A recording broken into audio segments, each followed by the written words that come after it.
to press the enable on YouTube. So YouTube is not live yet, but now YouTube should be live, maybe? Okay, there it is. I hope. Yeah, I mean, we always want it to go late, so we'll see, but it might not go late. But that's always the hope. I mean, look, if it doesn't go late, then at least we'll be able to eat dinner a little bit earlier, right? So, that's the hope. Okay. Let's get these puzzles started. Oh. Can't play that. I need a better DMCA free playlist, honestly.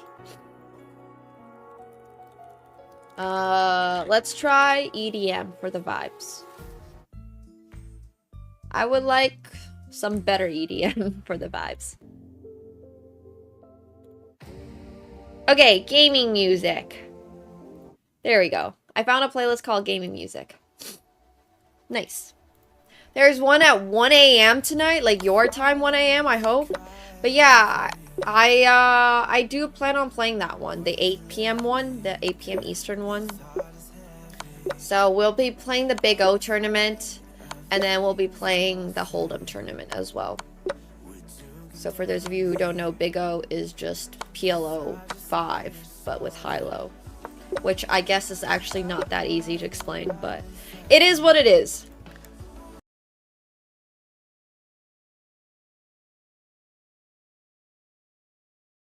Phone. Just DC'd. My bad. I apologize. I think my mic is getting a little old, which is why it's doing this. I need to buy a new mic. I need to buy basically exactly this microphone, but newer.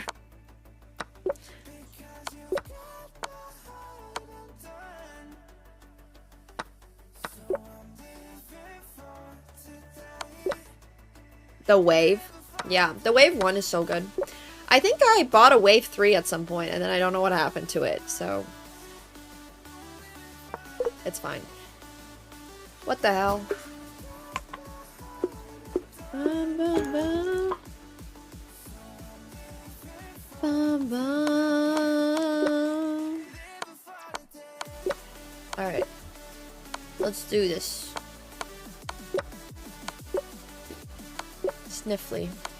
Oh my gosh!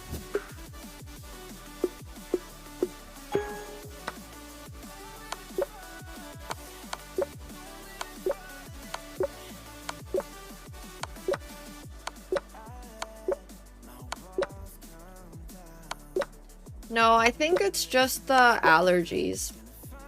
With all the forest fires that have been happening in Canada, the air quality has just been pretty bad. And like, I am pretty sensitive to changes in my environment. So, yeah. I use all my own money in the tournaments. Phenom does offer free rolls if you want to be using like no money, but there's no fake money on Phenom. It's just either you don't pay or you do pay. But yeah. Free rolls are pretty fun, honestly. I don't know if it's that risky. Just win, you know? It's like the same as playing chess tournaments if you had to pay a buy-in. It's not like it's risky. You know you're gonna either do well or you're not gonna do well, so... Just, yeah, exactly, easy. But that's why a lot of people play cash games rather than tournaments, because there's a lot of variance in cash, don't get me wrong, but your tournament life could literally be just whether or not you win this 70-30 coin flip or something like that. Whereas with cash, people feel like they might have a little bit more longevity and stuff like that. So I would just say when it comes to tournaments and stuff, it's just played differently than cash. Both obviously have a lot of variance involved, so yeah. You should be able to sign up, Rick. Phenom should be available wherever you are if you want to be playing online with us, which we will be later. But we got a couple of people from the States. Andrew is doing well. Andrew is solving all the bug issues. Last time I checked. There's a little group chat with all of us in it, and it's like Andrew's just figuring out all the bugs, making sure that the site is up to standards for you guys. Bro's busy. He is not going to be hanging out with us today, sadly. He's a little busy.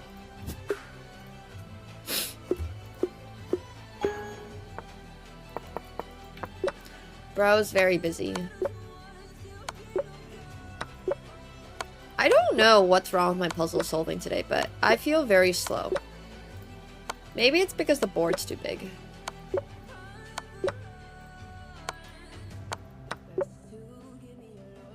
Alright. No!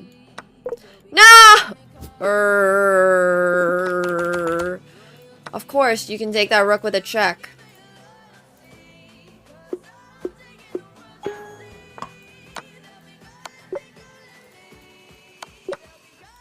I have never in my life wanted to go pro in chess. Andrew is one of the guys who works on Phenom, which is the poker site that I play on. And he's also a final tabler of the 50K Players Championship at WSOP. He's just a really, overall, very chill guy. Very chill guy. But Andrew is literally like support for Phenom. While being a world-class poker player. He's got a lot on his resume. Hey, SS Theg, thank you so much for the 44 months. That's crazy. So many months. Thank you so much. Hope you're well. Appreciate you. I guess I do not want to lose this rook. Begrudgingly.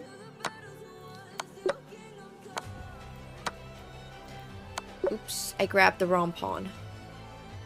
Hello.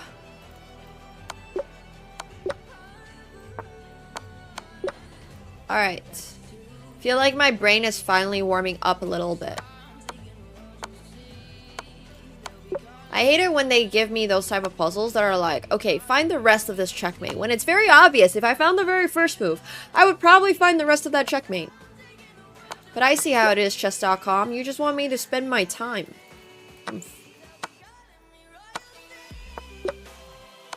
Okay, this is a pretty good run. I will be satisfied after this run to start my bullet grind.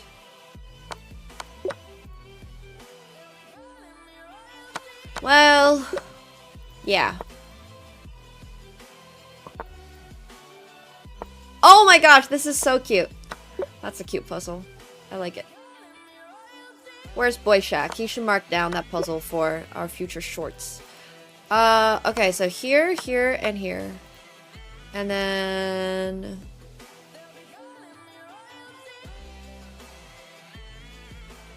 How do I get back in time? Oh, wow. Of course. Easy.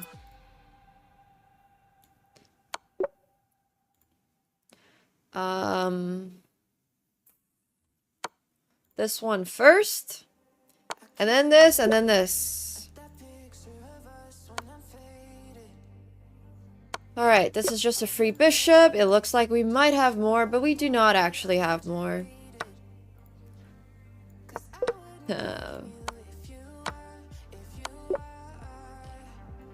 Alright, I think 44 is my second highest ever. Oh, it's actually my all-time highest on this account, but I have 45 on my other account. But 44 is not bad. One day I'll be able to break 50. Where the hell is my...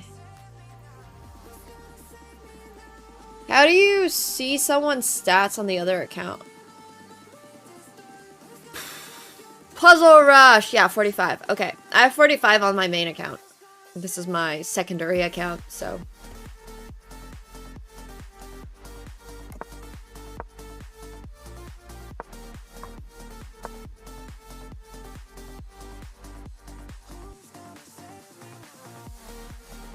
Okay, let's try this. The Bulbasaur is so cute. I agree. You know who I'm feeling like my profile picture right now?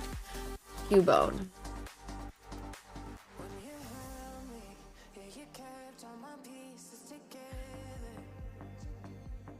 I don't like Eevee that much. I like her, Cubone. I do kind of miss Lechonk. I agree. But I think Cubone's pretty cute. I've just been playing chess for 23 years.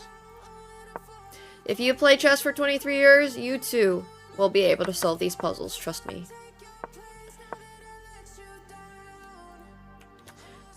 Cubone! Okay.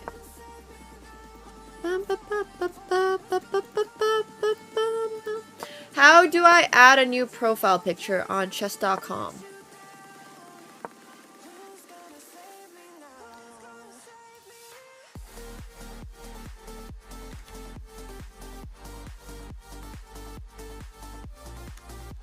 I've quit chess so many times, man. Alright, we have Cubone. Nice.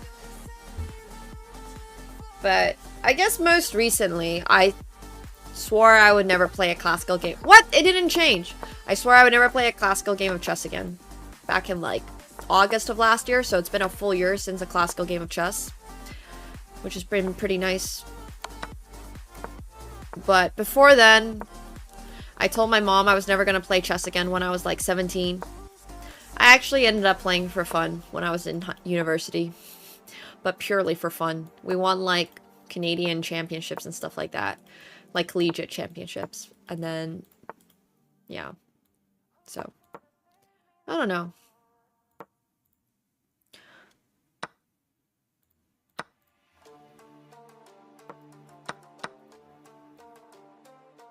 Maybe one day. I don't even know if this is good. It's not. It's actually not good. Oops. So annoying. That's alright. I should just play fast. Please play Rook D7 or something like that.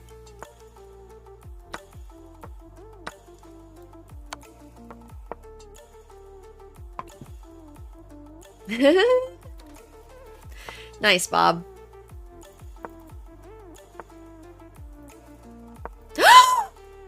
Oh my gasp! Ah. Fudge. I think maybe they didn't have Rook takes F4. I thought they had Rook takes F4. Maybe they did not.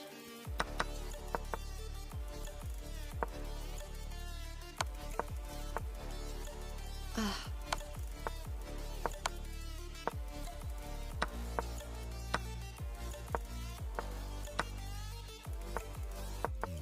My parents are all over. They're currently in China. They travel more than I do.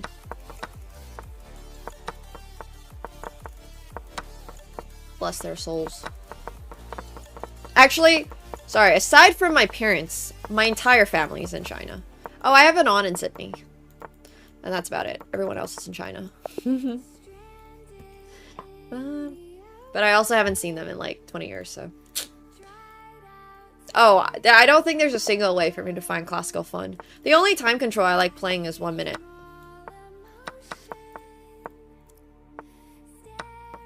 I refuse to play anything else. No, thank you.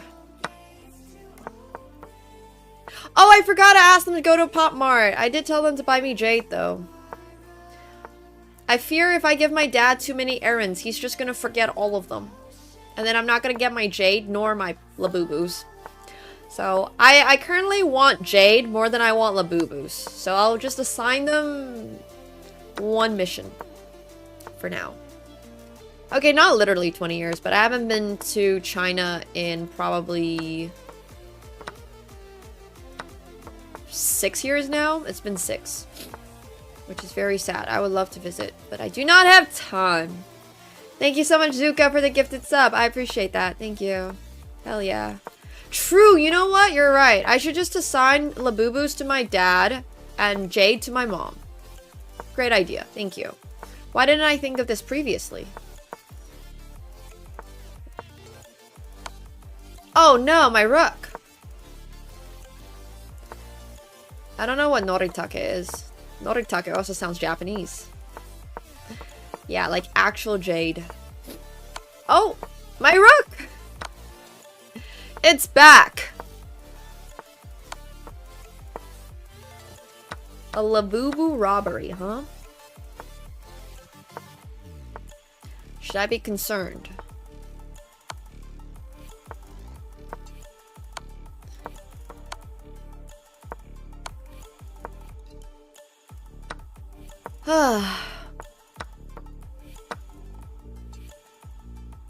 Well, this sucks. It's gonna be a draw. Unfortunate. Outsource, exactly.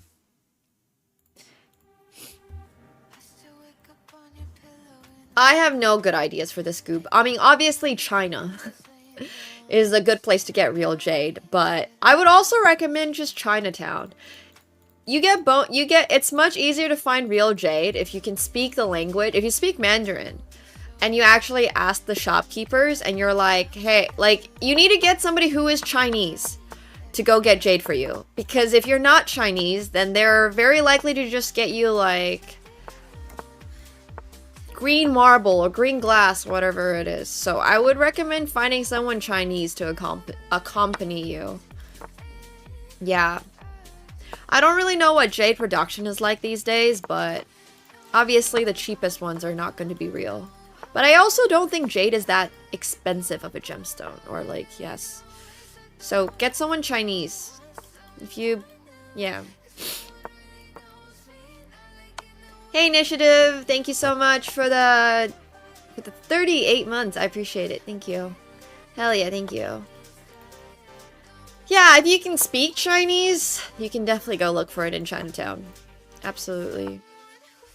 I wouldn't say jade is not expensive at all.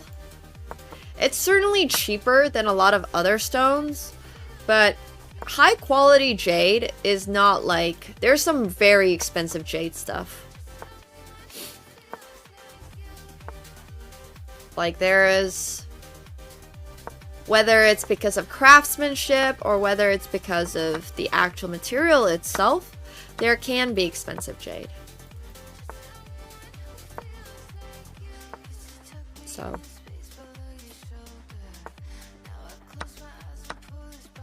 Oh, I think that's a free piece.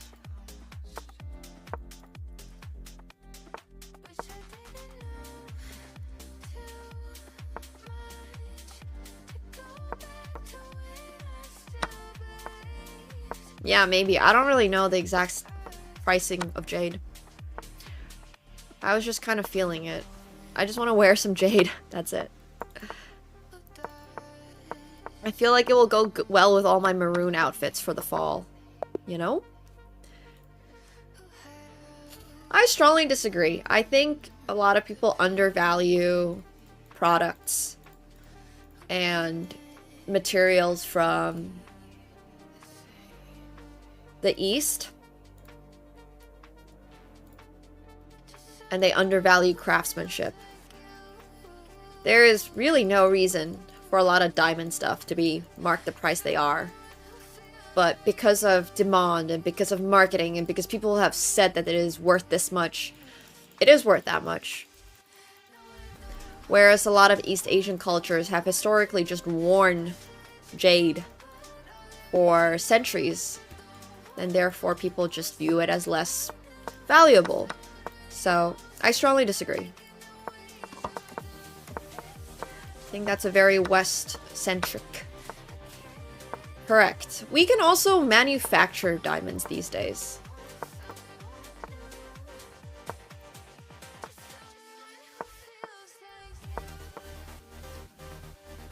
But I think, What value, what something is worth is a very complicated story.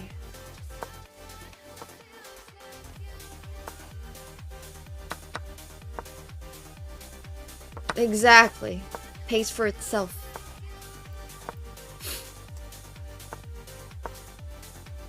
I do not want to trade off bishops.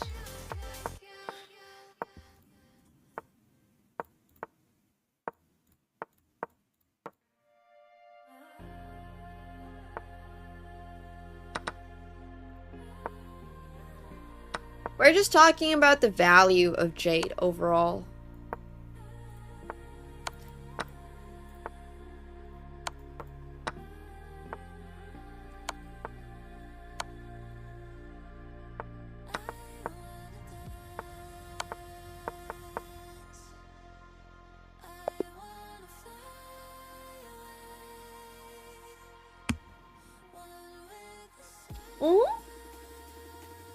Absolutely Coco, for sure. But yeah, exactly. Just because it's not expensive doesn't mean it doesn't hold less value.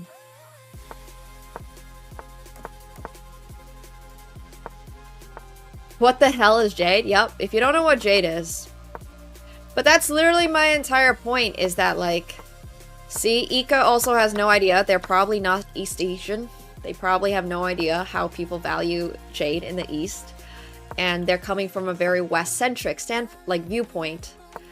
Which is fine. I'm just pointing out that your viewpoint is not the only viewpoint.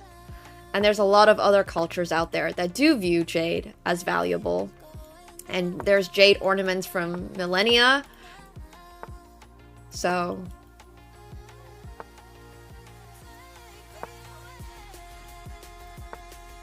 cultural value. My point is more that just because it is not seen as valuable currently in the West does not make it not valuable, period.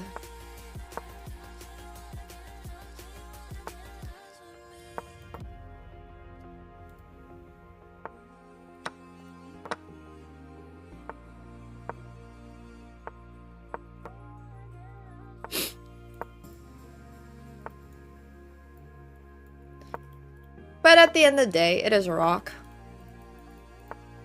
And everyone also does have their own taste. This is true. That's so cool, Fine. I love that.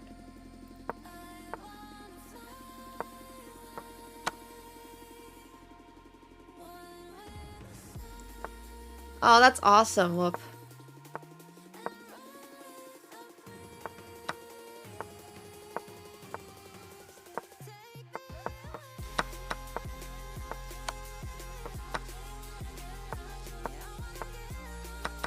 Oh my. Oh no. No, 0.04 seconds.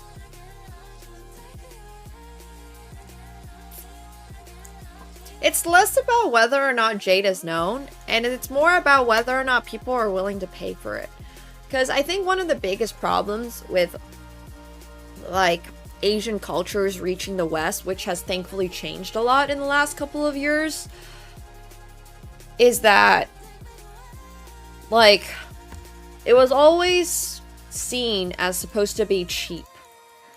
Like, Asian foods. Like, Chinese food was always supposed to be seen as cheap. That's where you go on your, you know, for something value. But thankfully that's changing, and the same for, like, Indian food and stuff. Yeah, silk's a little different. But silk, the West literally doesn't produce. Yeah, it's literally all just marketing, man. It's all just marketing. At the end of the day, it's just marketing. Literally.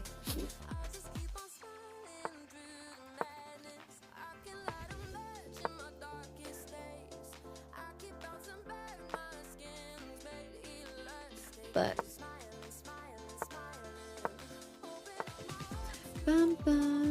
I can take this next. But he might go here. I'll have to push up.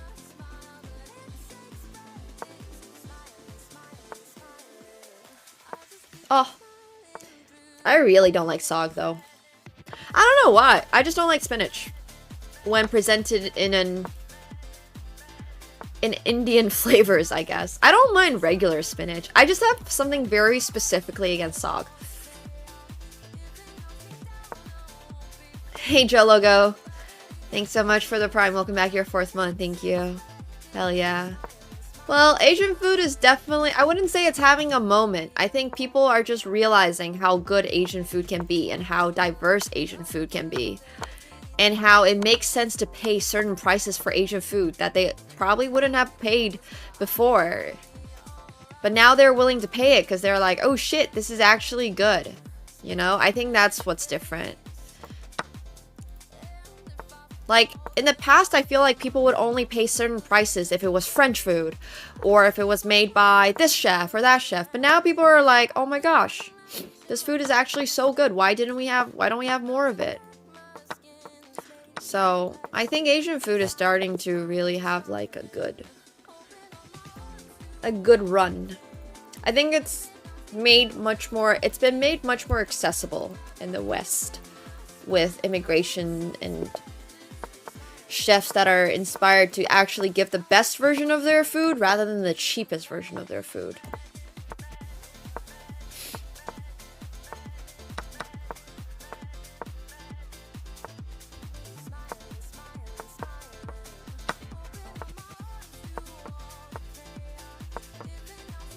Yep, for sure.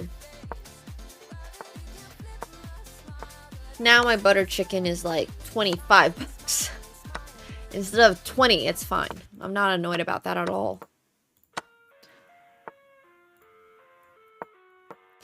I mean, unfortunately, if you live like in Serbia, you're going to have a pretty hard time finding authentic Chinese food. Unless you go to like really local mom and pop shops. Because they're going to be creating Chinese food that they think will sell out. Rather than like the best version. That also is true, Wop, which is also sad. It goes both ways. But yeah. Oh, I love Japanese diet for sure. Absolutely. Japanese food is so good. Yeah, it's all gonna be takeout. I mean, if you're looking for a legitimate hot pot, I would try the chain called Haidi Lao, but I know there's a lot of Chinese people in Serbia, but my point still stands. They're trying to market to people that are going to eat their foods regardless of... Like, they're not going to serve you Chengdu spicy food. Because in the nicest way possible, no offense to Serbians, I don't think you guys can handle it. So they're not going to do that. So they're going to give you like a watered down version of whatever it is that they're trying to make. Which is not, I'm not saying that's an issue or anything. I'm just saying that you're just not going to get the authentic version of the dish. Because they don't think that you will like it.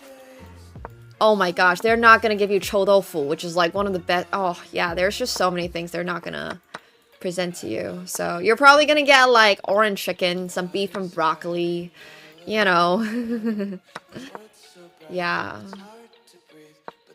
It is, absolutely. For sure, fine. Thank you so much, Chippy, for the 100 bits. Thank you. I disagree. I think French food can be very representative of French food. I think there are definitely some cultures that have been regarded as more easily accessible in the West.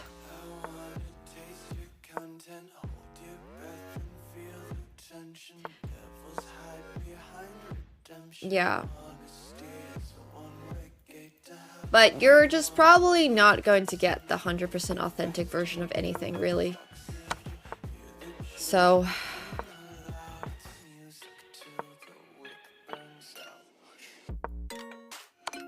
I know, yes, exactly. Yes, for sure, Wup. Absolutely. Happens all the time. People are always like, oh, I think I can handle this, and then they complain. That's true, too, Uncultured. Yes, this is also very true.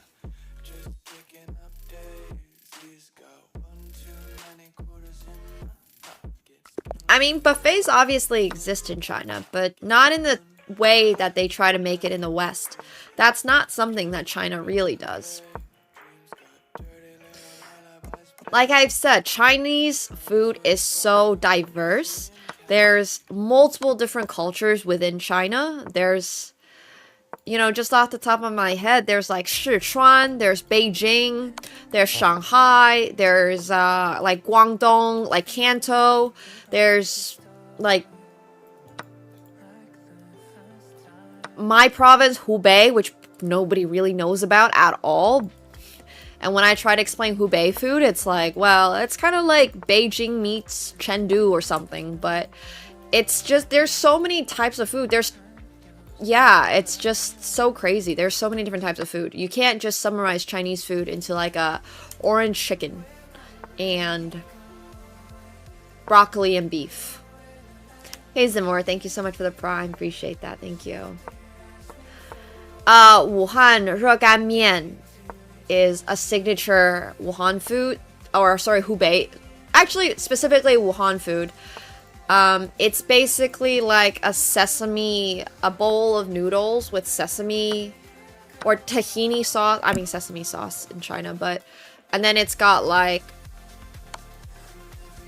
a little minced meat on it and a little soy and a little like spring onion sprinkling. Yeah. So thank you so much, Lion, for the 10 gifted subs. And thank you so much, Bat, for the prime as well. Welcome to the pool party. And Paul D for coming back to your 28th month. Thank you so much. Hell yeah, I appreciate that. Thank you. Well, Shanghai is actually pronounced Shanghai. But once again, I don't really care that much. Good. It should make you hungry. Talking about food should make you hungry. Oh, for sure. But Wuhan has so many different types of foods. Like, once again, they just have a lot. Yeah, and there's, I would say the Wuhan 热干面 is a little bit similar to, oh my gosh, I'm forgetting the name of this dish that's really popular in Kanto culture. It's literally minced meat without the sesame. It's literally the same dish without the sesame sauce. I cannot remember it now. So, yeah, unfortunately, Hubei does get that rep. Yeah, it's got like minced pork. Dandan mian. It's called dandan mian. Wuhan 热干面 is basically dandan mian, but in my opinion, better because the sesame sauce evens out a little bit of that spice. Also, this queen is trapped, but he had this move, so weird. I mean, I think it just depends, right? Same for Indian foods. There's a lot of different types of Indian food. You have North Indian food, you have South Indian food, you have curries, you have idlis, you have like medu vadas, you have dosas. You just have so many different options. I don't think you can just say like this food is spicier than another country. Like in China, we have Sichuan, but let me tell you, not everybody in China eats Sichuan food on the regular basis. Like, ain't no way am I handling that spice every single day. So, yeah. I think it's just very, very regionally dependent. We have this free rook.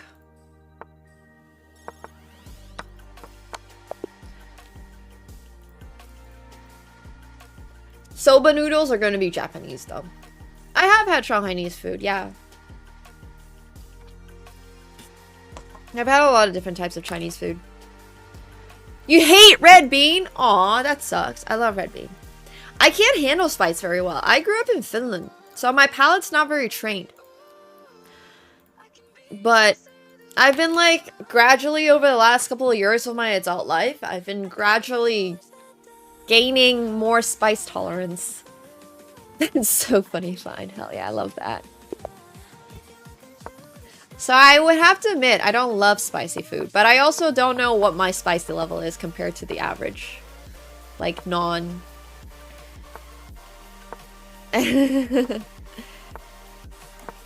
I mean, I could probably eat one whole jalapeno,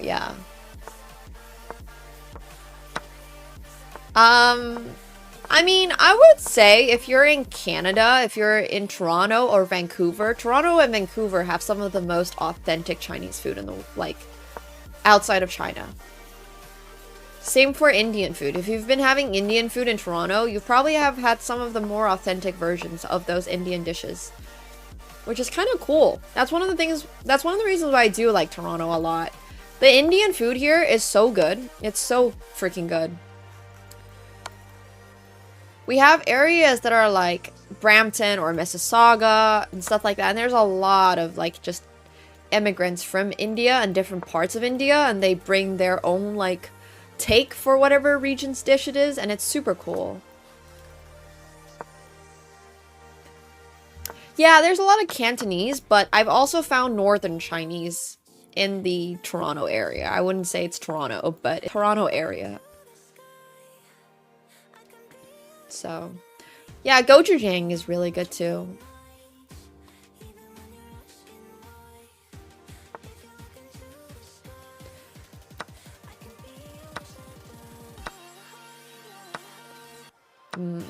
North Toronto has like, I would say, so Markham, Richmond Hill has some of the best Chinese, authentic Chinese restaurants.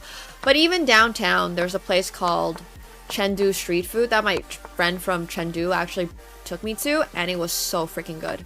Like, yeah, you eat it and you're like, yep, this tastes exactly like what they would eat on the streets of Chengdu. So,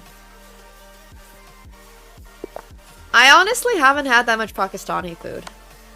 Although my best friend is Pakistani. He never took me to any Pakistani restaurants. Maybe they're all in Mississauga or something. Oh, I love Thai food. But Thai food I can handle a lot better than Chinese spices because Chinese spices are dry. Like when you have Chengdu food, it's like this mala spice which just like knocks you out. But with Thai spices, they're sweet. There's a lot of sweet involved, which I really enjoy. Okay. That makes sense. Yeah, my friends could speak like Urdu and Marathi or something to each other. I don't remember which specifically it was, but yeah.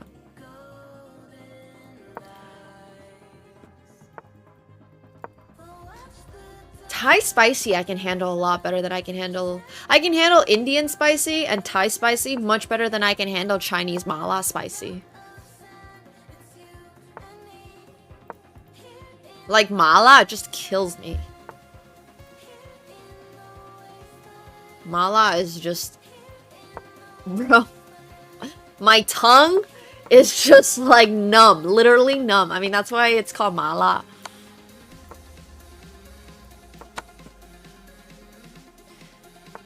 I feel like I'm getting high whenever I eat mala. That's so funny. Yeah, literally. It makes your brain like spin. Agreed. Yes, I agree. I agree. So, mala is a type of spice. Ma in Mandarin means numb, and la in Mandarin means spicy. So, it's a numbing spicy. And there's nothing at all in Western culture, foods, that I could use to describe this sensation to you. Very different from the one chip challenge. The one chip challenge is just pure spicy. It doesn't numb me at all. I feel every pain. But the ma part of mala actually numbs your tongue. So you're like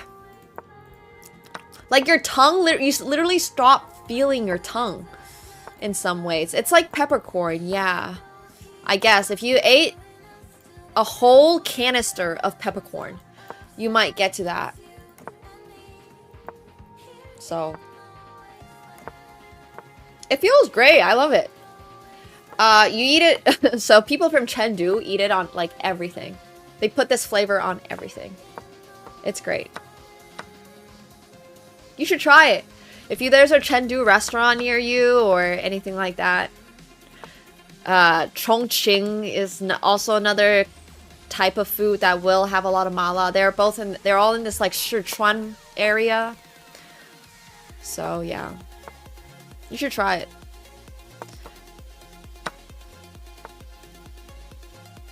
Yeah, you eat peppercorn by the handful. If you eat peppercorn, you'll like mala as a sensation. It's a sensation. It's not just a flavor, it is a sensation. Which I think is fascinating. What? I love the numbing sensation. Literally the whole point of eating it is that it's different.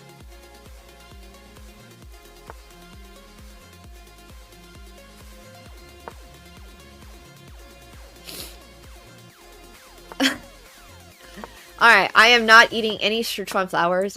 I'm not eating anything from Sichuan in its entirety. No, thank you.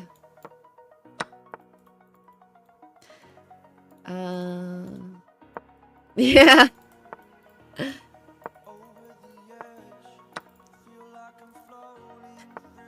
The only person here who thinks I'm mocking Western culture is you, bro. I'm just pointing out key facts. It is factually true that Western cultures use a lot less spices than Eastern cultures do. Where do you think y'all got half the spices? Somehow, England managed to invade like half of India and half of China and then still had their food bland as hell. Now that is impressive. I'm joking.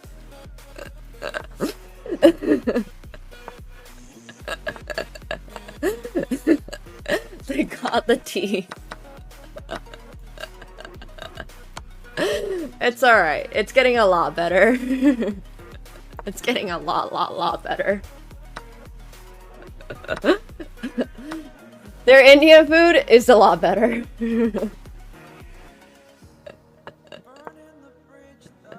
I do know the national dish of UK is curry, which is great. Heaven forbid it was the beef Wellington.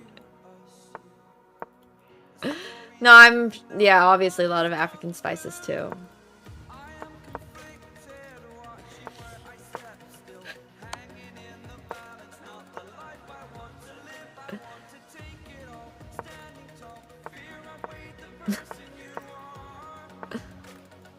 I agree. I'm just glad there's more access to different foods, man. Look, British food isn't that bad.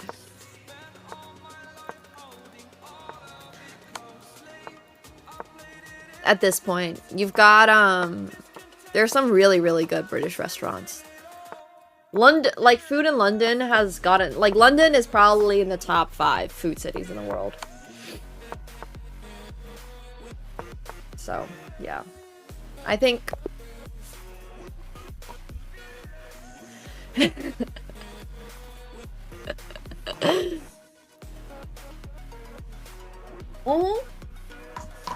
No, I have not had those Haggard pies with liquor, and I think I'm quite good. Honestly. Yes, but that's the whole point, Uncultured. It's okay to realize at some point that those blood sausages you've been eating for millennia is maybe not the epitome. Maybe it's not a culinary masterpiece, and maybe you're eating that out of necessity. And that is an okay thing to recognize in life. There is no shame in recognizing that perhaps the things that we had to make, given the resources that we had, is... You know, the best blood sausage I've ever had was home cooked by a gentleman in Paris. It was so good. It was better than anything I've ever had in Britain.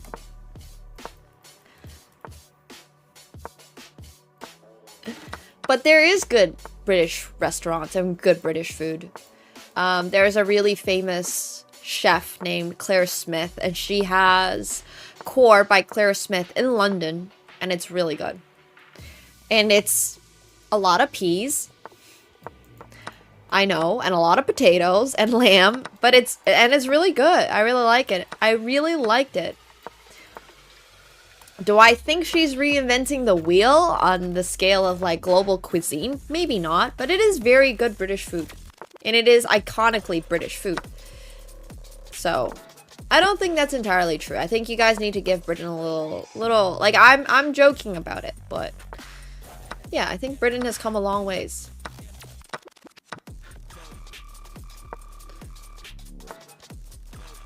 I love Chinese sausages, but I am sometimes a little bit cautious about eating them because I'm like, what even is the meat in here?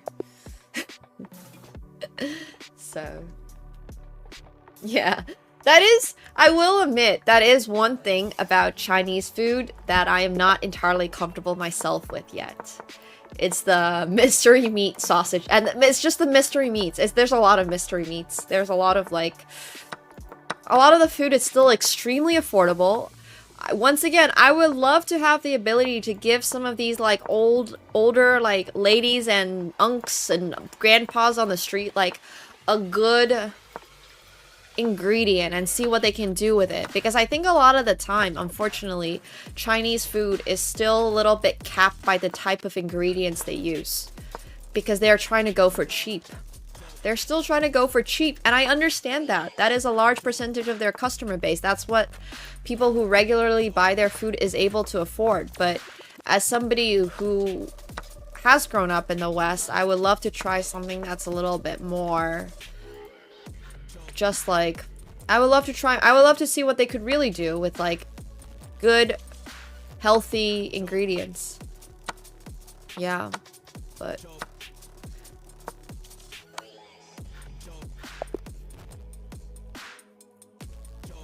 it's best not to ask. That I agree with. Yes. No, I don't think I ever had any Swedish home cooking. I had this thing called smorgastorta or something. But other than that, Finnish food and Swedish food, I think, is pretty similar. We cooked a lot.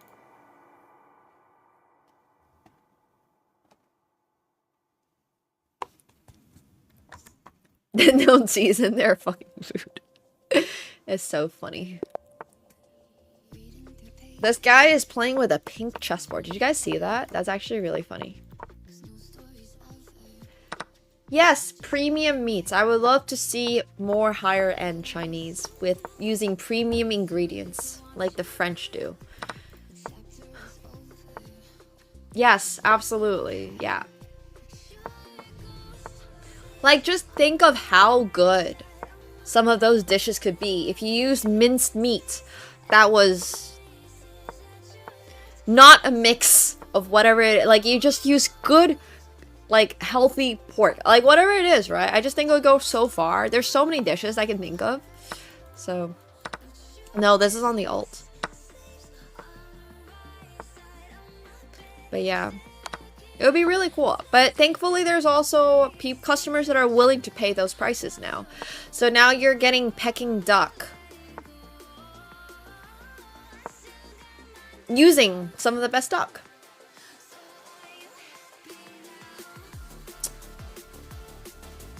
I think French cooking is a lot more complicated than that. I know French food gets a lot of, like,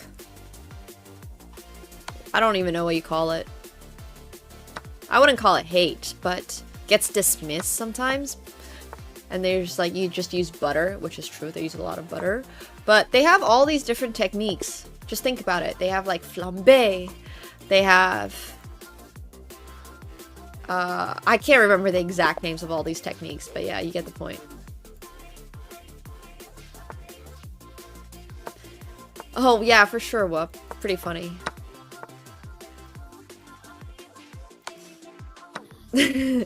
Olving, exactly. Sous vide. That's an au jus. Yeah, all of these fancy French words, they came up with that. So, I think it's not valid to hate on French food, but I do think you can point out that they use a lot of butter in their food. I think that's different. Welcome, guys. Hello. Thank you so much. Thank you, thank you. Hello. I don't think it comes off as pretentious. I think the French have done an insane job of marketing. But it's not... At the end of the day, French is just a language. Just because the language is French does not make it more pompous. It just so happens they speak this language. You know? Oh, their baking is so good. Yeah. What are some of these piece designs? Holy crap, who's playing with these sets? How are you even able to play the game? Omelette de fromage. Oh my gosh, I do not want to start talking about food quality in the US. Food quality in the US is directly tied into how much money you have. You can get some of the highest quality ingredients in the US if you have the money to do it. You can also have some of the worst ingredients and only like purely, like, I don't even know what you call artificial if you don't have the money. And it's kind of crazy, the variance in it. Like, obviously California has some of the best growing land in the world, but also how many people can afford farm to table Californian like groceries, right? So I just think that that is a completely different story. I just feel like on average French people have better access to ingredients. And this is having lived in Paris. Like, I've spent a lot of time in Paris, and you can get some really good ingredients in Paris for not that much. Like, I can go to just a arbitrary market and get like tomatoes that are from like an hour out, or I can have cheese from like, you know, wherever in France, or I can have beef. I can't even remember Charlemagne. I don't remember the main breed they have there, but yeah, it's just different. I think it's very different. But it's not true fantastic. I don't agree that the produce is so much better in Europe. I just think that they have more standards. Like, once again, if you have the wealth in the US, you can get some of the most insanely cultivated ingredients, especially in California, because that's where I know where a lot of growing land is. And you get more like artisan farms and stuff like that. But I would just say in general, in France, specifically France, I don't know about all the other EU countries, you're just not, like, in France, they just take it very seriously. They have all these laws that were set hundreds of years ago to protect all these different trades. Yeah. Yeah, that's basically what Bobby is saying. I just think that they're like, yes, we as a consumer are just not really able to access the peak American produce for a reasonable price, sadly. Yeah. Where to buy good food, good ingredients in the US? I don't have a very good stance on this because I lived in LA. So, if I wanted really good ingredients, it would be the Grove. And there were definitely some, like, not so... Yeah. Farmers markets, I would say, is a really big one. Farmers markets are great. In general, just in general, you do not have to be in the US for this. Farmers markets are great. Whole Foods, I would say, is a good start, but LA had really good produce if you were willing to pay for it, and also good farmers markets.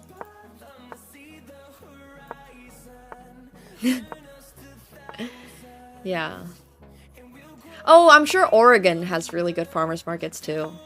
Never been up there, but I can see that happening. For Asian food, oh my gosh, I got checkmated in beautiful style. I'll let him do it. He should submit this as a flex. Yeah. I don't know where I would go for Asian food in, like, for buying stuff. Oh, actually, that's not true. K-Town in LA had really good Asian food. They probably had, like, stuff that you would just see in Korea itself.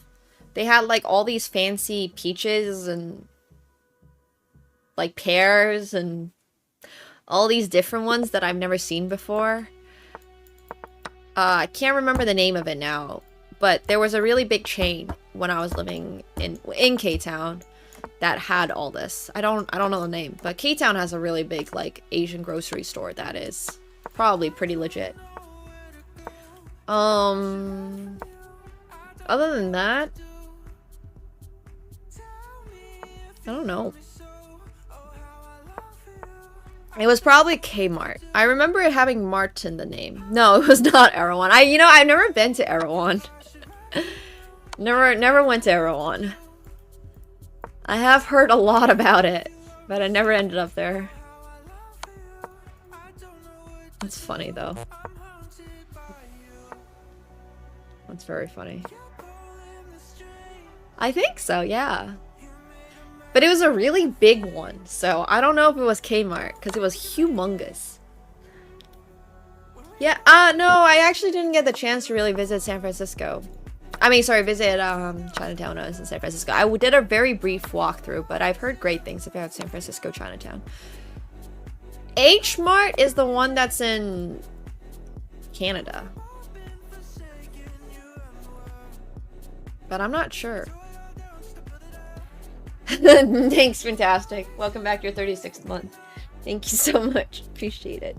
Yeah, TNT in Toronto, but now TNT is owned by Loblaws, which is really funny. So, I don't know. I haven't been to TNT in a while, but my parents love TNT. There's a lot of H Marts. Yeah. That's so cool. Yeah, TNT, which is called Datonghua.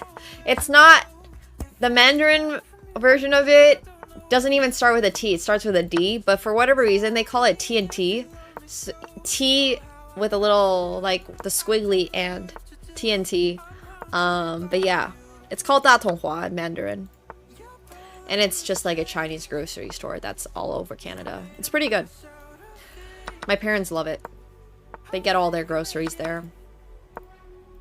Ampersand. It has a name. Ampersand. Yes, that thing. Crazy that they all have names.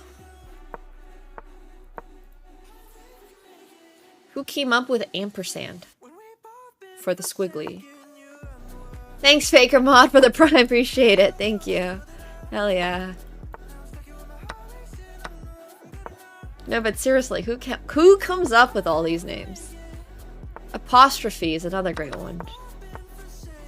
Thanks, Faker Mod. Thank you. Appreciate it. Oh no, I messed up really badly. Oops. I'm down 2 exchanges now. Not 1, but 2. Yeah, why is palindrome not a palindrome?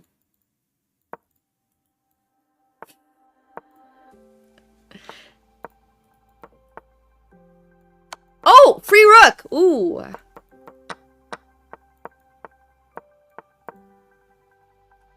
Ah. Nice. I did it. That was actually really good.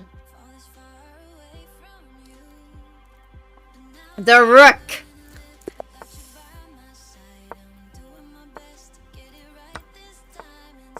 Oh my gosh, that was such a bad misclick. But funnily enough, this is actually a variation of this line. You can play this. This is not what I intended to play, but it's playable. I love the word onomatopoeia. It's a great word. That's true. That would be a big flex. Comeback win.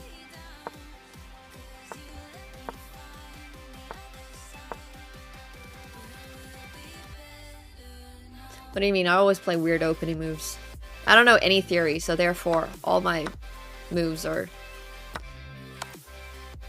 I'm not sure this helps you, bro.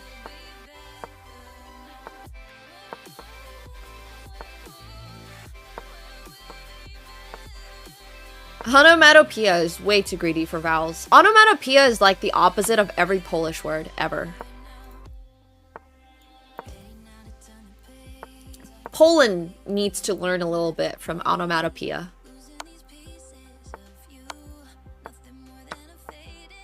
You guys just use consonants. There should be a ban on having more than 5 consonants in a row. No offense, Poland.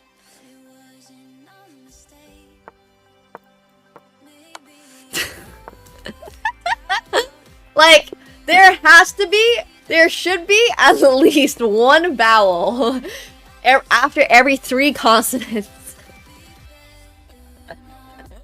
Like, whenever I was learning Polish, I was just there like, okay, just because you guys say the Y is a vowel does not make it a vowel. There is no reason for there to not be at least one vowel per every, yeah.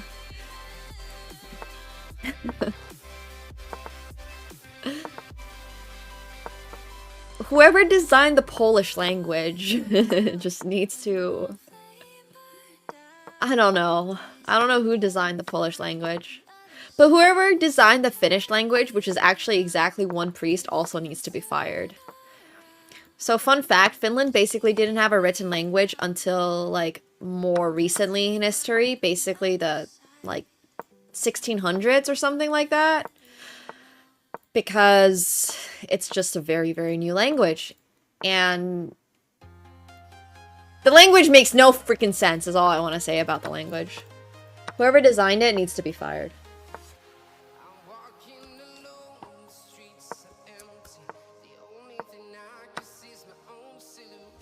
Yeah, I mean, the French language is also... But see, the difference between the Finnish language and the French language is that the Finnish language, they actually had the opportunity to, like, design it after all the other languages. And it's like... Honestly, it's a great question.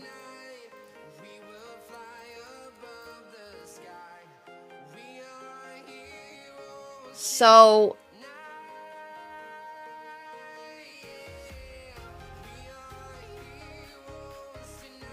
The Finnish language did not have official status in the country during the period of Swedish rule, which ended in 1809. It became an official language in 1863. So the first writing system for Finnish was created in the 16th century. So presumably before that,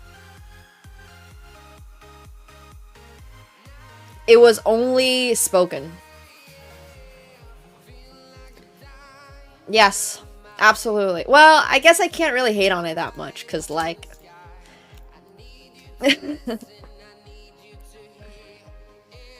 It's not that it's like a new language. I should say, more specifically, the written form of Finnish is only from the last 500 years. Before then, they didn't have a writing system.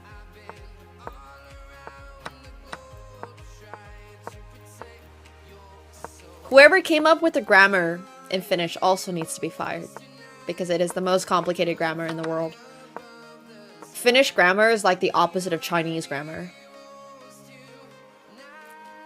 You have to conjugate for every single thing. There is no way you can say multiple without just having to freaking conjugate it in your verb itself. Or if you do say there is multiple, you still have to conjugate it in your verb itself. It's really fucked up. Finnish language is really fucked up.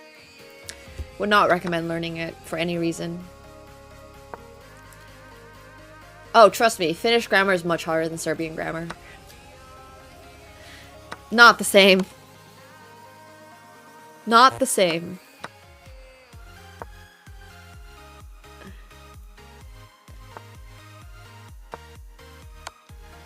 We're now doing Lao script. That would have been so funny.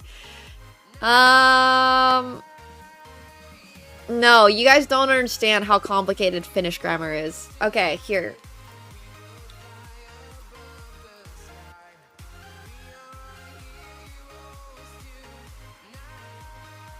So, in Finnish grammar, it doesn't matter. Finnish grammar is more complicated. So, these are all the different types of Finnish grammar. There is... This doesn't even really cover it.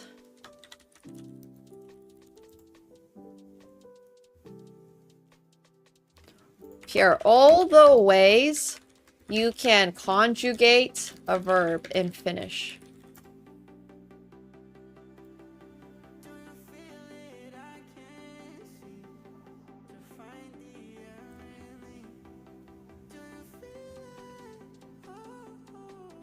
So it's like this. So it's like French. It starts out like French, where you have me, like mina, which is me. You can say mina puhun, en puhu, puhuin, en puhunut, all en puhunut. So this is like French to start off. We have we don't have genders though in Finnish, which is nice. Saves you from figuring out whether or not the table is a girl or a male, which I never understood why you have to do in French anyways. But you don't have to worry about that in Finnish, which is nice. However, for example, like... Here, I'll just use ChatGPT for this. All the ways to conjugate talo, which means house.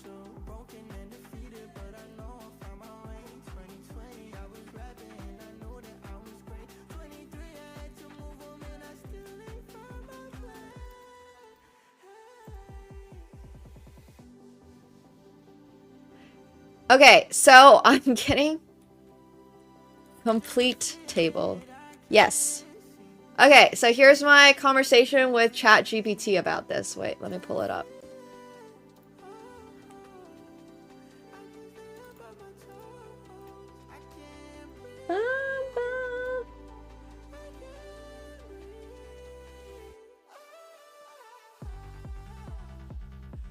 So these are all the ways you can conjugate talo in Finnish. There's at least 400 ways you can conjugate it. So talo means house. Taloa means at the house. Taloahan means like from at the house but from the house. Taloame means at the house, like we are at the house. Taloani means like the house is. Like the house has this thing. And then if you do like taloan sa means like in the house, but from anyways, there's like taloasi means we're going towards the house.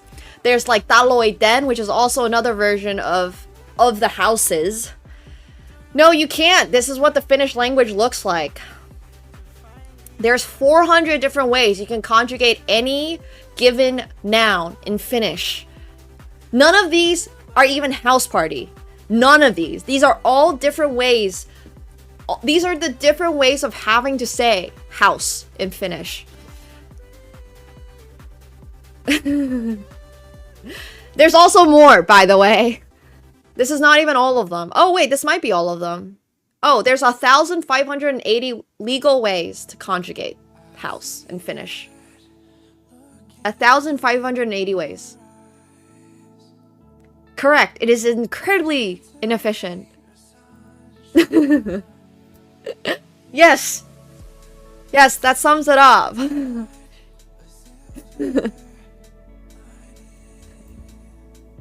But this is literally every single way you can conjugate this word in Finnish.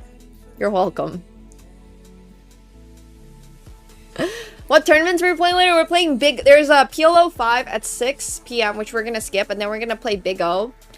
And then we're gonna play Hold'em. Hele. But yeah, only 8% is used in regular Finnish. Yeah. But I'm just pointing out. $30 for the Big O, and $5 for the... $30 for both the PLO and the Big O.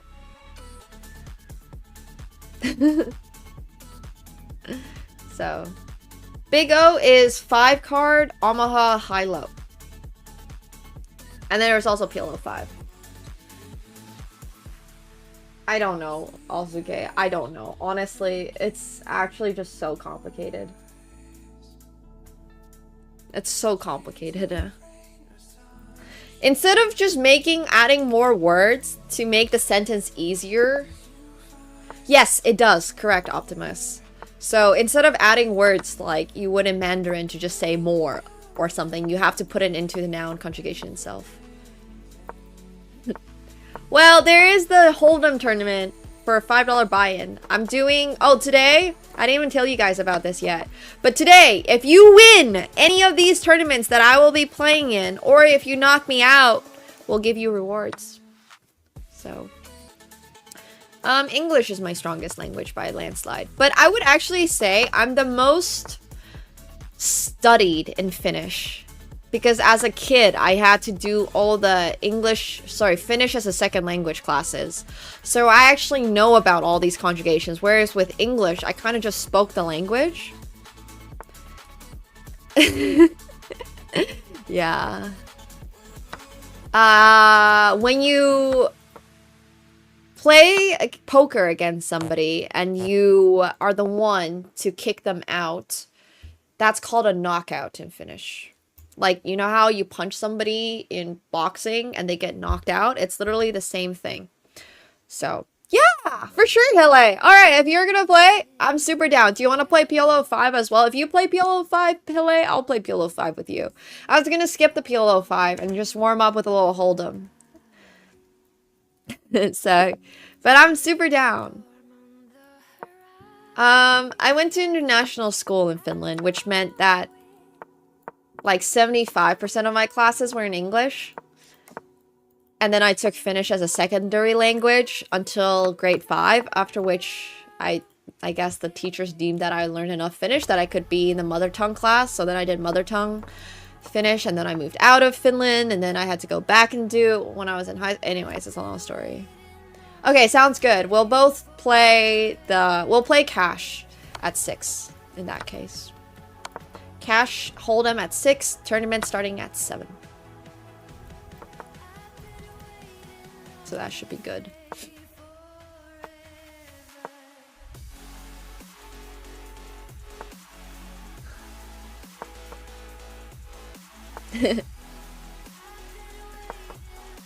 It'll be fun. I'm excited.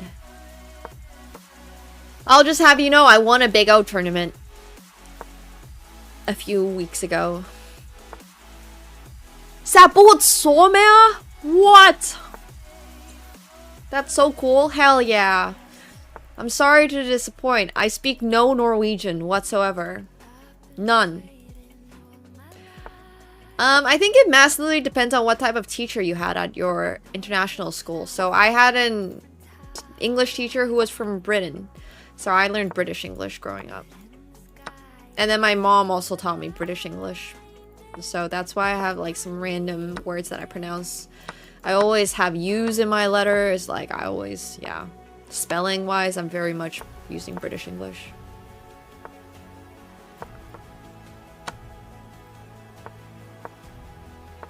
British. Yeah, also the same for most of Europe.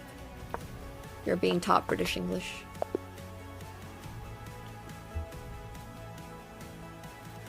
Schedule.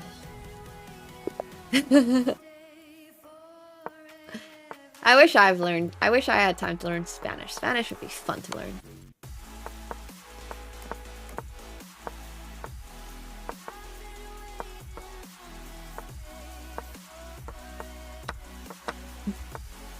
I mean, you can learn English however you would like.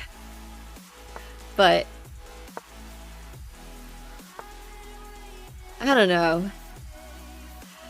I'm not a huge fan of the whatever you call it, like the sub-accents of England.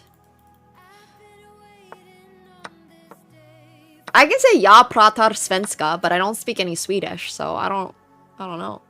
Oh my gosh, hell yeah. I played that like 3 years ago, maybe. It was really fun. Is this your first? I bet it's not your first time, but I'm rooting for you, Hele. No, I do not. I do not know anything about Philly. Third time, good luck. I had a pretty deep run in that when I played, and then I just decided to go all in with Jacks against Ace King all in pre for like 100 bigs. Classic me.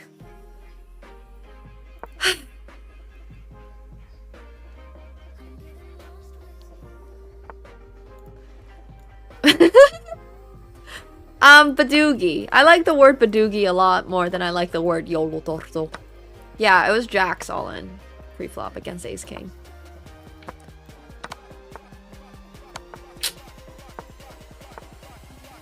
Chickadees.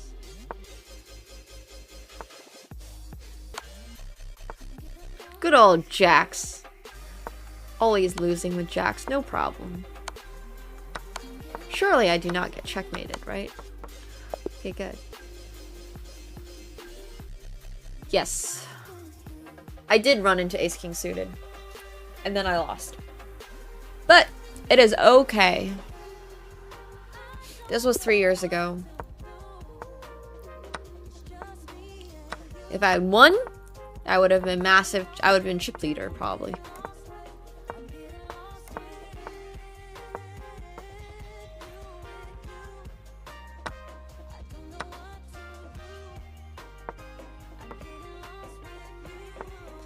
Oh, I could have won a queen. Oh no, I could not have won a queen. Never mind.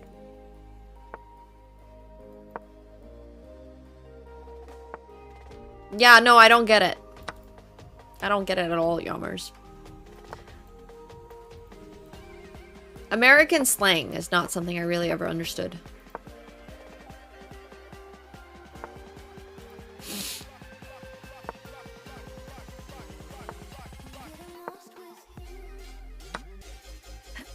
Aw! Thanks, Uncultured. Why the heck does Philly have its own lingo, though?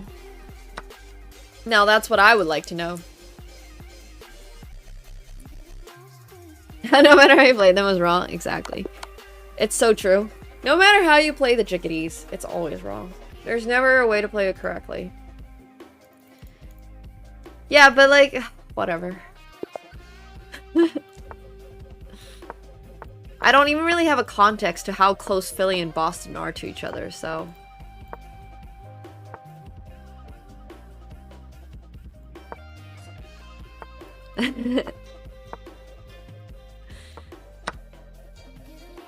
No, just because I lost a game does not imply that they were cheating.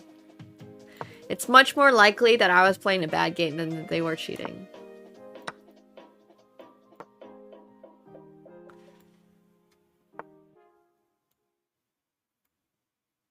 This is the Sveshnikov, yeah. That's good awareness. Unless you read this, but... That also takes skill to be able to read this. Most people don't even read that. Yeah, also really hard to cheat in 1 minute. This is also true. I'm just not that worried about cheating at these time controls. Also, chess.com always gives you your rating back if they cheat, so it's like... You're literally just playing stress-free. You're 1900 in chess? Oh my gosh. Wait, that's really good. If we ever did a poker player's chess tournament, you would give, frick, I forgot his name now. Who's the guy that always wears the cowboy hat?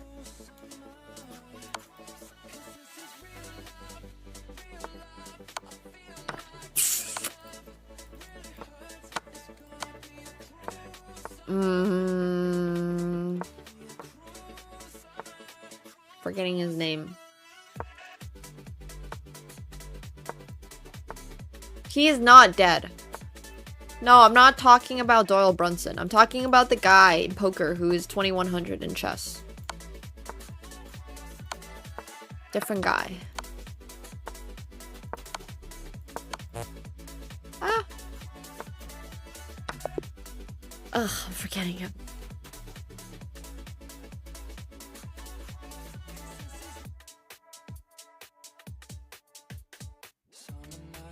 No, I can't remember, but he has like a WSOP bracelet and everything. Anyways, that's the highest rated poker player I know who is a chess player. Dan Smith, thank you. Dan Smith. You would give Dan Smith a run for his money.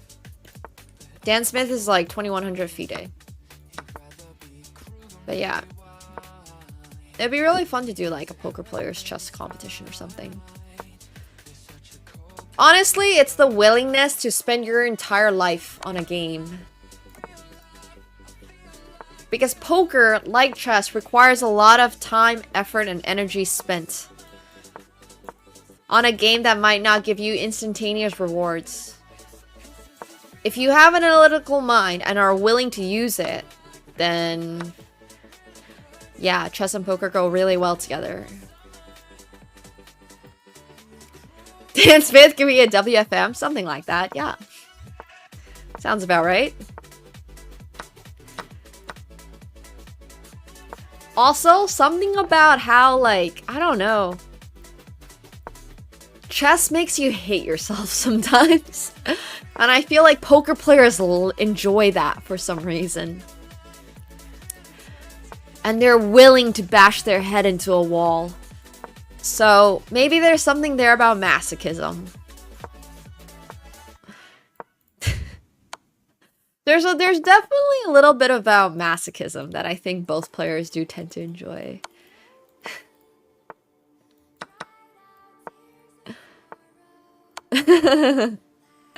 Correct. If you really, really, really hated yourself, you should have taken up chess, because I think it would have done you well.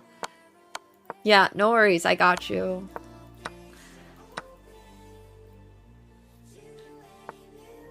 It's just masochistic tendencies. I figured it out.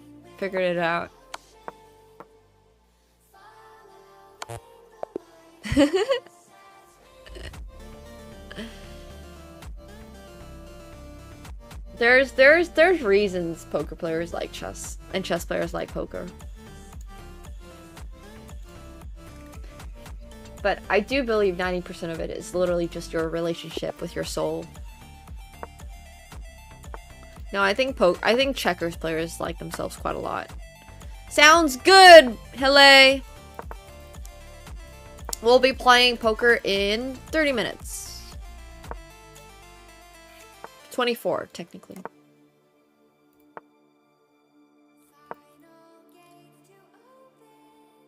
Yep.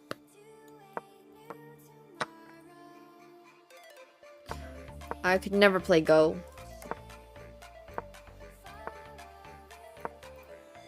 I am not a fan of slow games. I have never played checkers. Literally never. I've played Othello,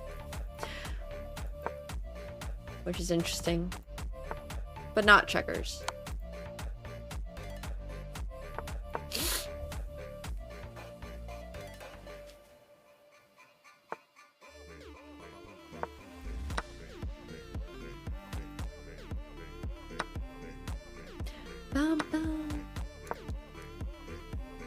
Uh-oh.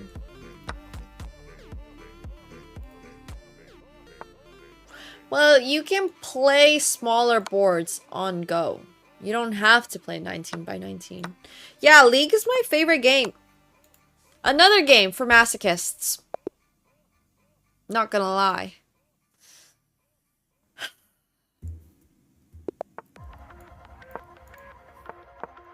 League is also a game for masochists. A lot of League players love playing chess. Once again, I think it's just because we're all masochists.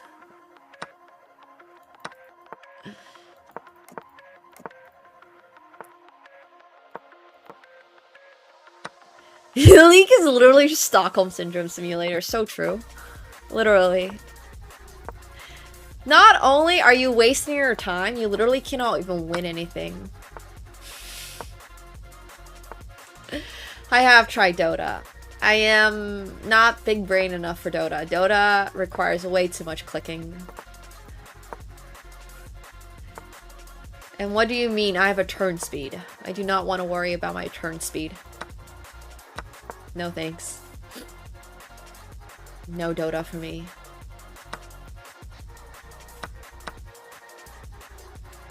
Thanks, Lucas.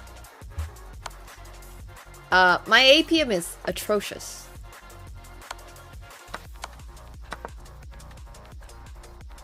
I have very slow reflexes.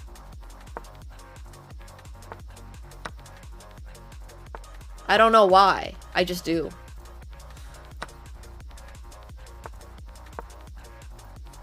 I'm not very fast at reacting to things.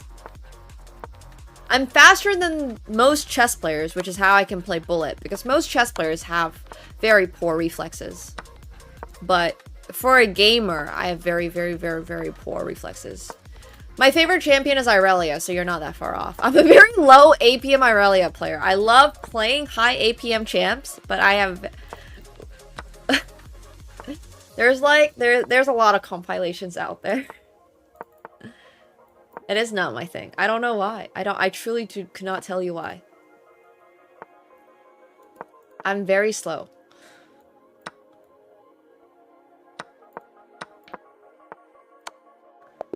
But I will have higher APM than the majority of chess players.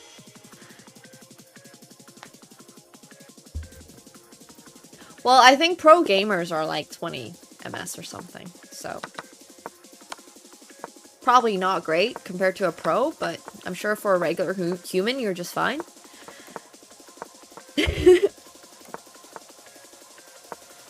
Hello, Krish. APM is actions per minute, which is how many actions can you make using like whatever it is in 1 minute. It's like words per minute if you've ever done a type testing test. No StarCraft for me, absolutely not.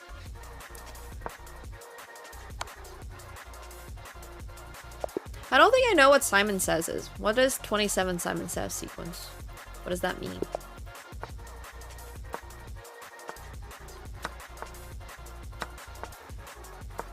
You should be a Yumi player, yeah.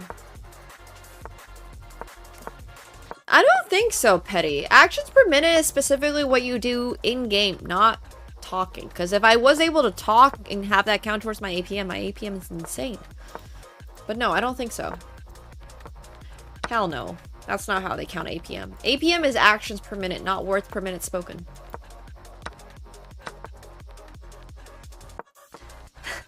Look. There's a reason you're a Vigard player. Press Alt. They can't dodge it. Easy. No shame in being a Vigard player. Really, no shame. At least you know, at least you're aware enough to recognize your downfalls and smart enough to recognize that you have a better chance at just playing Vigard. It's okay. I understand. I get it. I truly do.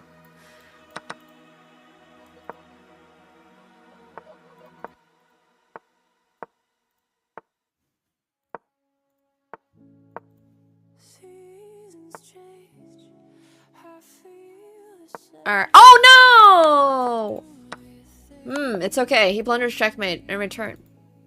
Yeah, press R and walk away. Best style of champ to play.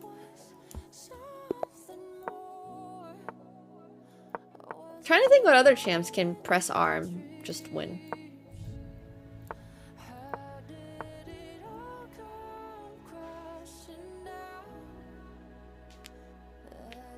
No, I'm just gonna play this, I think. Oh wait, I messed this up. I know theory here. It's bishop h4. Fudge. Oh, but Mordekaiser isn't really on press R and win champ. I mean, you can still get outplayed in your ult. So I don't think Mordekaiser counts. Oh, Syndra. Syndra. Oh my god, you just love your press R champs, huh?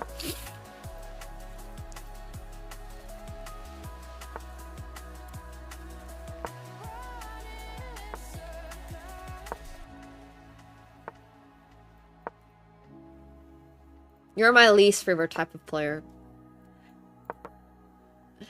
Oh gosh, Malzahar. Well, alright, but Malzahar ult can be weak. Malzahar ult takes a little while to, like, ramp up. Wait, Malzahar's your third? No way. You just play all the press R champs? Oh, you're the worst. Why do you even play League?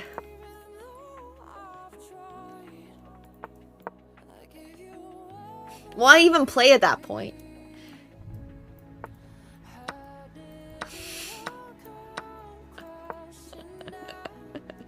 Take a guess on my fourth main? I actually can't think of one.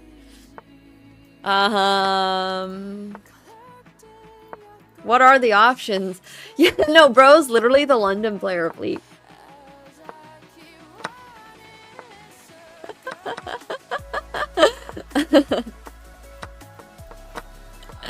We're gonna be playing a poker tournament in like 15 minutes. Oh my gosh, no way. You play Karthus?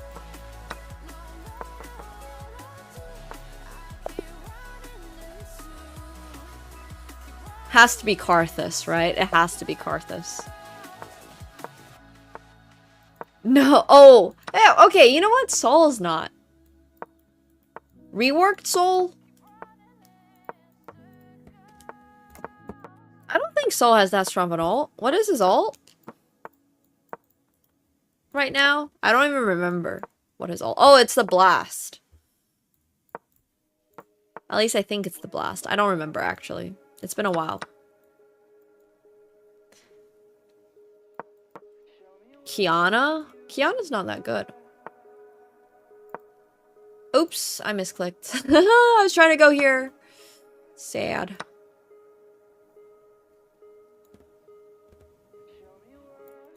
Yeah, he's just a scaling enjoyer.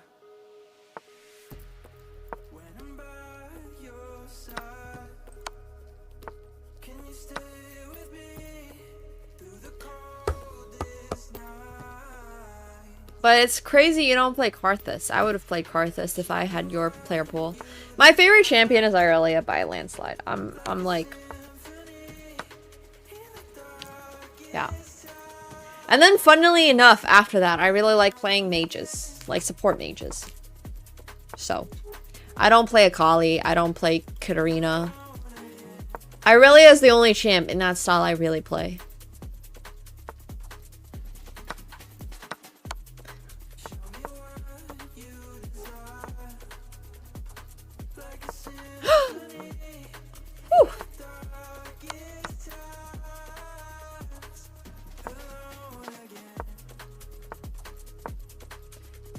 Scaling is not my thing.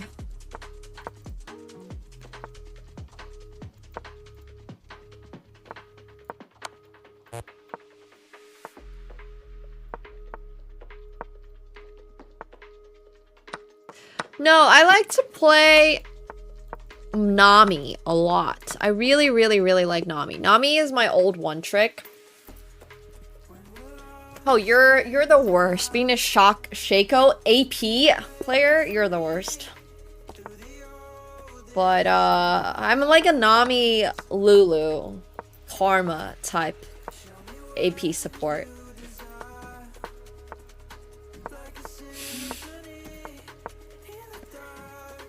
I used to really like Camille, but I was so bad I had to give her up.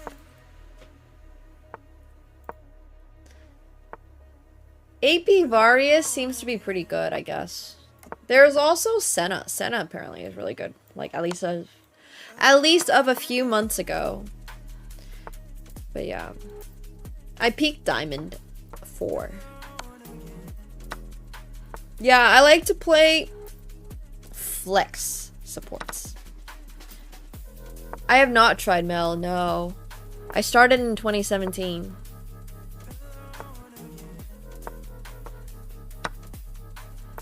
So I played Arden Sensor meta.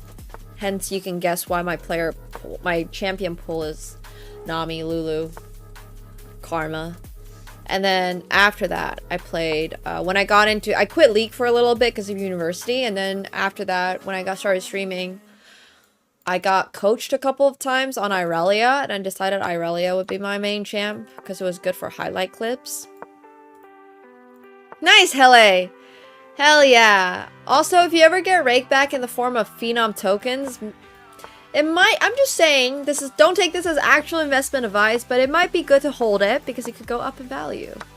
And then I quit League because my PC quit League, yes, and now it's working again, so I have not had time to play it because of poker, but we might be making a comeback. Maybe.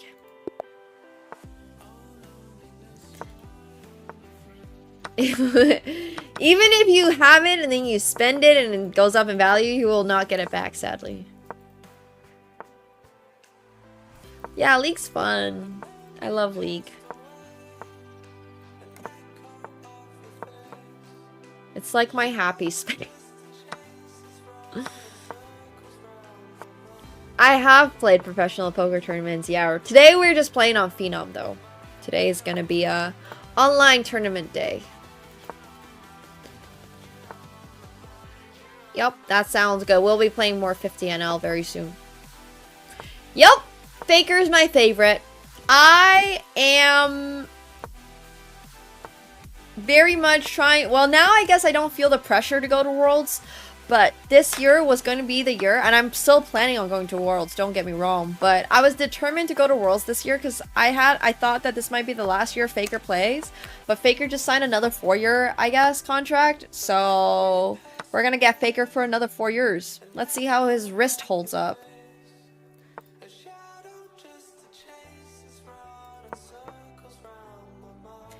I'm hoping his wrist is going to be good for another 4 years. But we'll have to see.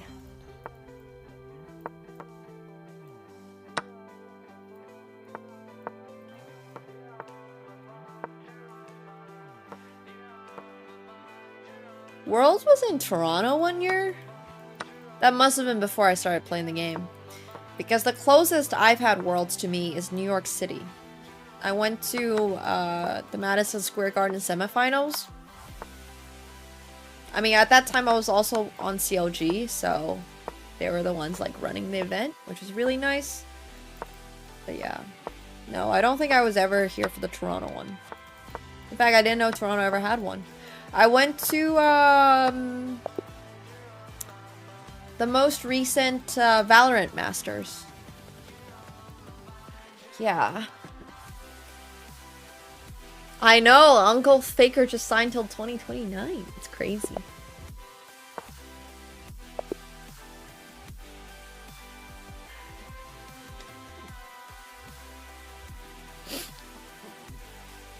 I mean, I have no idea, like, if chess equates to IQ. Once again, I think being really good at one thing is more a sign of being really good at one thing than it is of your overall intelligence. In the nicest way possible. No offense, chess players. Yeah, exactly. Just because you're able to play better chess than other people does not make you smarter, nor does it give you the right to act superior.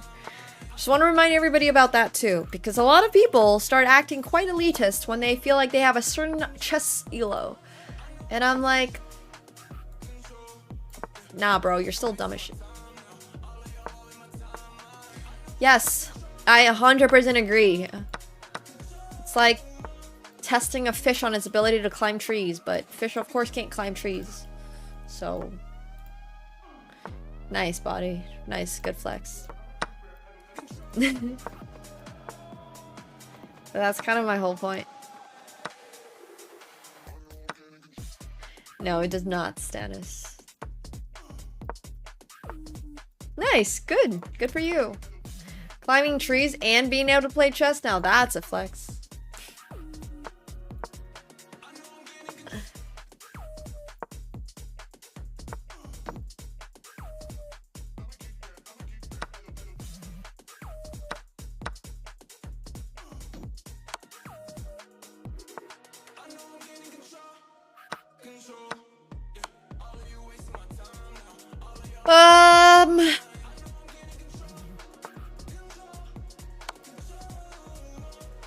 Can I play chess while climbing a tree? Can't say I've ever tried.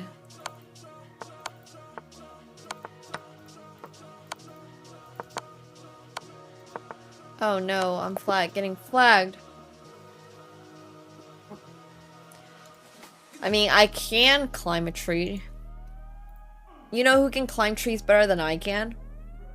That guy.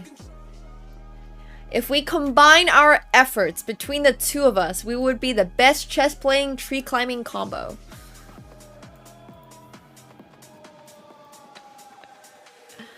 Him and I, our double team tree chess climbing competition would go so well.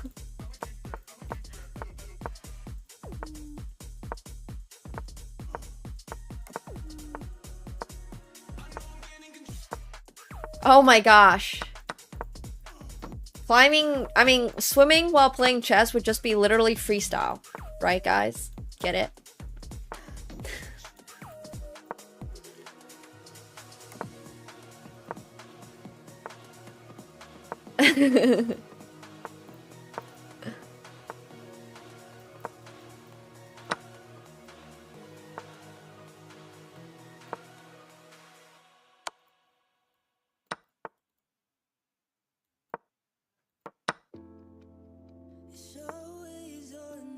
Wait, sorry, there's a tree climbing fish?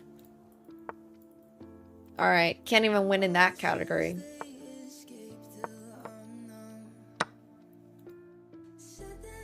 Can't win in anything these days. But there's late registration now, no?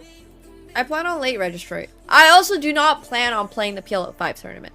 I'm gonna play the Big O. We'll play Big O and Hold'em tonight.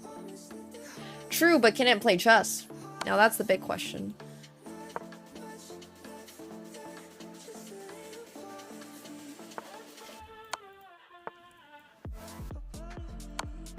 How is this not checkmate? Where's my checkmate?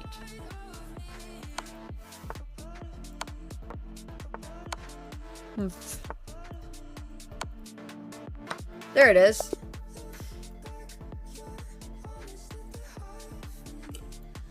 Oh my god, I forgot how bad this coffee tastes. Jeez. Whoever made this coffee needs to be fired. Wait, really, Hille? I mean... I'm sure... Well, I don't know for a fact, but I can't imagine that to be the case. Maybe you had money in it previously? I don't know. Well, I've won a poker tournament. I can't say I felt superior, but it was really nice winning my first ever poker tournament. No sugar, just black coffee. It's terrible. It's so bad. I try very hard to not drink sodas. My favorite soda is ginger ale. I won 20,000 US plus a bottle of Louis XIII, which I shared with friends that same night, which was really fun. Damn, Bob. Also sad, Hille. Yeah, no such thing as a free lunch, huh? Yeah. There's no, like, rating tracker for poker or anything like that, because there's no rating system in poker. But if you're ever curious about how much people have made playing poker, there is, this thing called Hendon Mob. So... Wow, Kevin had a really strong opinion about coffee as a whole being disgusting, huh? I didn't know Kevin had this strong of an opinion towards coffee. Yeah, there's a money rating. There's a system to track how much you've made. Nice. You should be a top 100 in Norway. You've won. You cashed a main event really deep.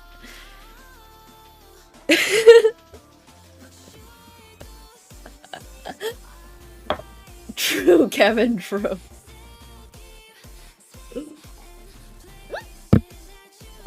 $600K is a fair deal. Also, I don't know who noticed, but I have a poker-themed sweater today. It's actually a Hisoka-themed sweater, but it seems like people have more opinions against Hisoka than they do against poker, which is very rare. We will not talk about Hisoka's endeavors. But yeah, it's actually it's Hunter x Hunter themed. Thank you though.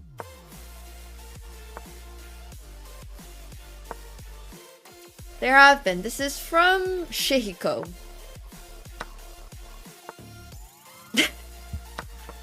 I love Hisoka. Hisoka's my favorite character. It's the it's the whatever I forgot, the Phantom Troop logo. It continues on the back too. It's called Shihiko. S-H-I-K-O. I think. S-H-I-H-I-K-O.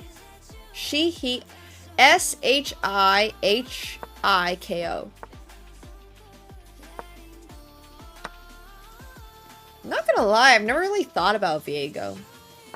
I don't think any League characters are particularly attractive other than the girls. Like, Zaya is really hot. And all the characters that they modeled with that same generic face. It's literally like the Instagram baddie face that all the female characters have these days. But like for guys, they could use a lot of work. Honestly, they could use a lot of work.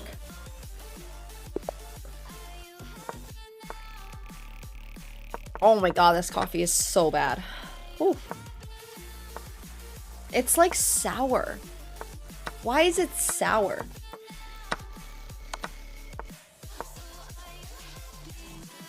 Yeah, definitely not designed for the female gaze. But I think they're changing that. Nice! LA, I'll do that too, very soon. Oh, the PL5 disappeared? Okay, I'll register the Big O very soon then. It's called Califia, apparently.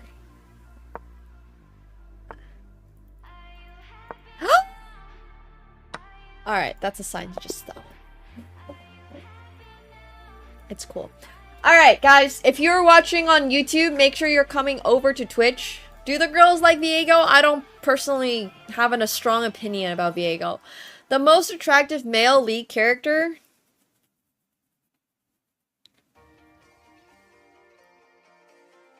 Gosh, I can't even think of one.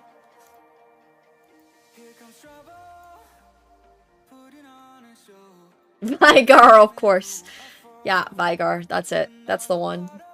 Alright, anyways, if you're watching on YouTube, make sure you're coming over to watch on Twitch so that you guys are able so you're able to view our awesome poker. Of course, hello, of course.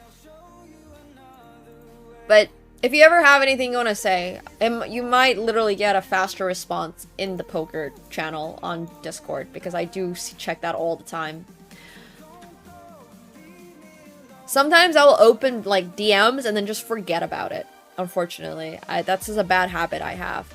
Okay, so if you are watching on YouTube, make sure you're coming over to Twitch, because you will not be able to see poker on YouTube.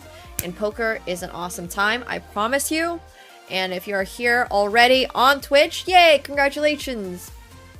Also, I don't know if YouTube you've realized this, but I mostly check comments on Twitch. So yeah, come over here. Thank you guys. Hop on over. And then we're gonna also change our music to something that's significantly better.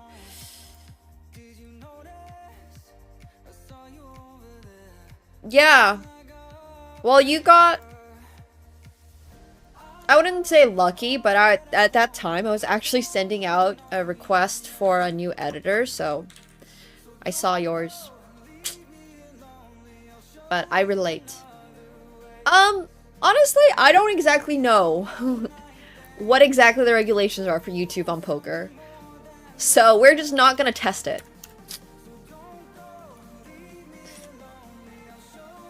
Because YouTube's going really well.